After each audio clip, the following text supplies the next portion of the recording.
নমস্কার, আমি শ্রী সুব্রত ভারতী।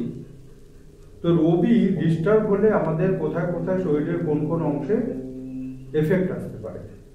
রবিকে আমরা ব্রেন বলি, ব্রেন, ঠিক আছে। তো সুতরাং মাথায় ব্যথা, সাইনাসের সমস্যা, ব্রেন রিলেটেড কিছু সমস্যা, আমাদের অস্থির মধ্যে যে মজ্জা সেটাকে আমরা রবি দিয়ে ধরি। Heart related any type of disease সেটাকে রবি দিয়ে ধরি। ক্যালসিয়াম যেটাকে ধরা হয় সেটাও রবি দিয়ে ধরি, এবং তার সাথে সাথে রাইট আই এটাও রবি দিয়ে ধরা হয়। তো রবি গ্রহকে এখানে ধরা হয়েছে।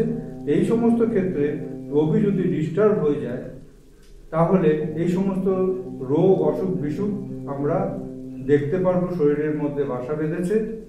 সেই ক্ষেত্রে যে রেমেডিগুলি আমরা ইউজ করব সেটা হলো দান করতে পারি বা রত্ন ধারণ করতে পারি। রত্ন ধারণ যদি করি তাহলে রুবি ইউজ করব, যেটাকে আমরা চুনি বলি।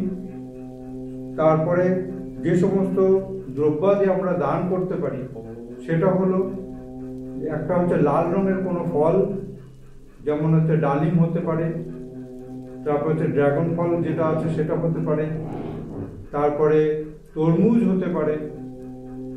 তো তার সাথে সাথে কেশর চন্দনের ফোঁটা আমরা কপালে ইউজ করতে পারি, কিংবা আমরা গম দানও করতে পারি। তো এই প্রসেসগুলি আপনারা অ্যাপ্লাই করতে পারেন রবিকে ব্যালেন্স করার জন্য। নমস্কার।